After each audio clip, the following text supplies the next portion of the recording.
Look closely at this satellite image of the moon.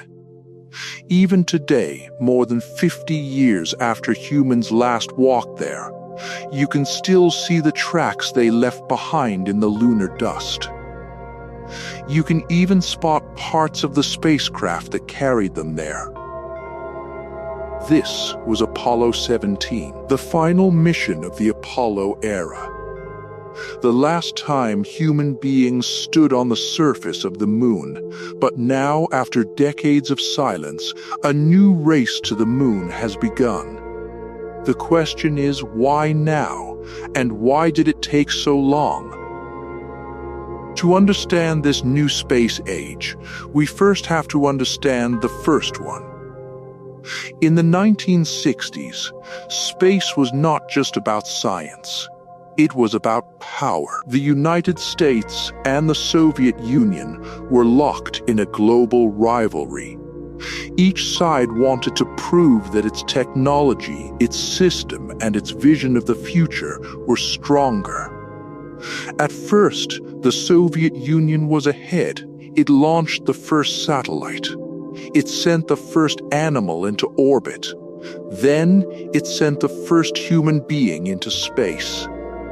America needed a victory that would change the story, and in 1969, it got one.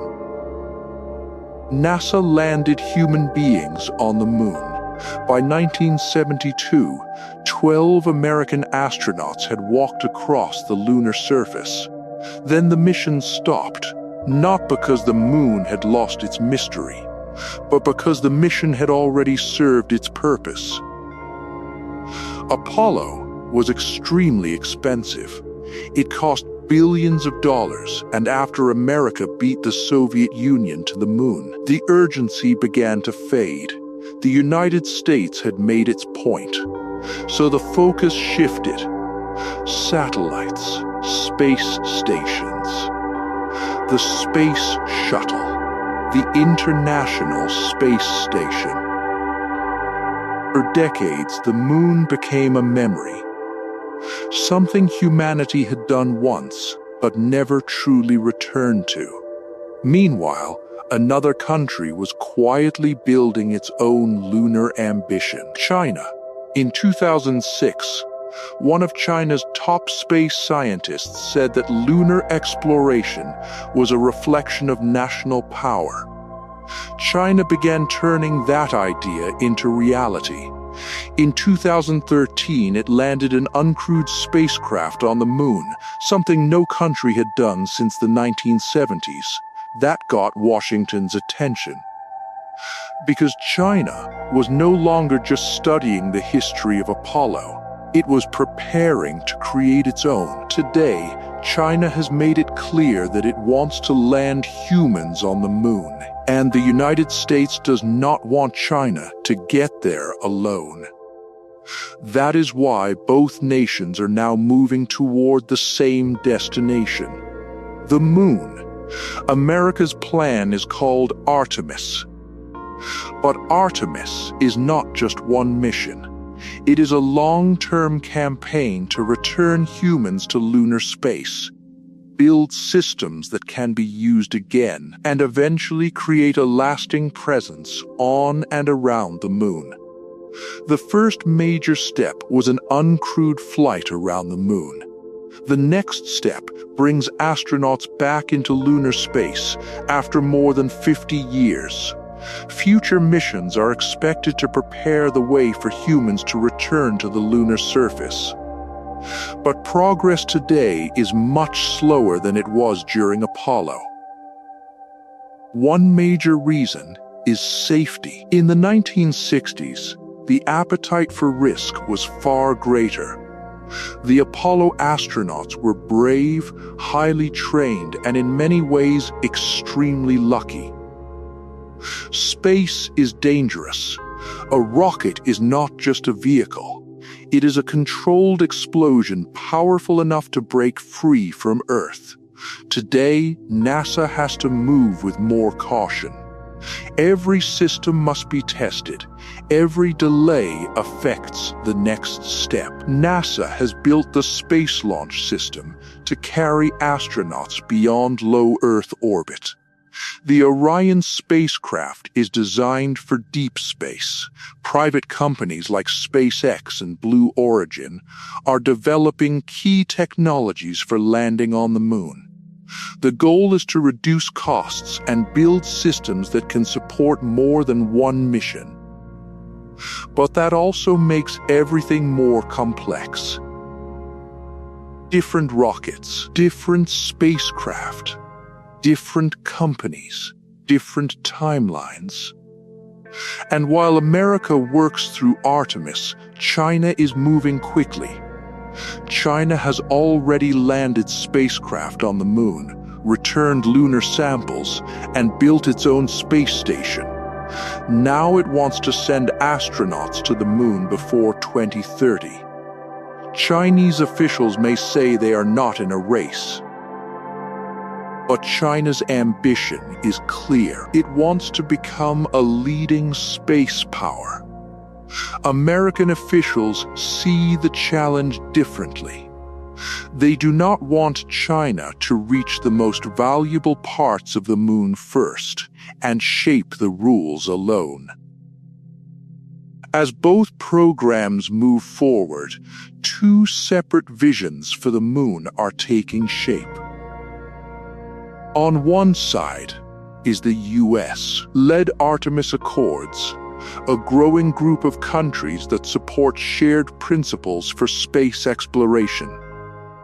India, now a major space power, is part of that group. On the other side is China's International Lunar Research Station, with Russia as a key partner and several other countries joining the effort. Both sides want the same long-term goal: a permanent human presence on the moon, and whoever gets there first may gain a major advantage. The moon is huge, roughly the size of Africa in surface area. But the most valuable regions are limited. There are only a few places where resources may be practical to reach. That is why so much attention is focused on the lunar South Pole. Deep inside its shadowed craters, scientists believe there may be water ice. On Earth, water is ordinary. On the moon, it could change everything. Astronauts could drink it. They could split it into oxygen for breathing. And because water is made of hydrogen and oxygen, it could also be turned into rocket fuel. That means the moon could become more than a destination. It could become a refueling station, a launch point, a base for missions deeper into space, possibly even to Mars. There may be other valuable resources too. One of the most talked about is helium-3, a rare isotope that some scientists believe could one day help power advanced nuclear fusion. On Earth, helium-3 is extremely rare and expensive. On the moon, it may be trapped in the dust. But there is a problem. No one has ever mined it there. To do that, we would need to send heavy equipment to the moon, process lunar soil, store the materials safely, bring it back to Earth, and make the cost worthwhile. That is an enormous challenge. So for now, helium-3 remains more promise than reality. But the interest shows how much the conversation has changed. During Apollo, the question was simple. Can we get there? Today, the question is much bigger. What can we build there? The moon could become a science base, a fuel station, a communications hub, a mining test site, a training ground for Mars, and possibly the first place where humanity learns how to live beyond Earth. That is why this new race matters. It is not only about planting a flag, it is about building infrastructure, creating partnerships, controlling access, and shaping the future rules of space. For decades, the moon was a symbol of what humanity once achieved. Now it is becoming the foundation for what comes next. The first footprints were about reaching another world. The next footprints may be about staying there. And whoever learns how to live, work, and build on the moon may help define the future of space itself.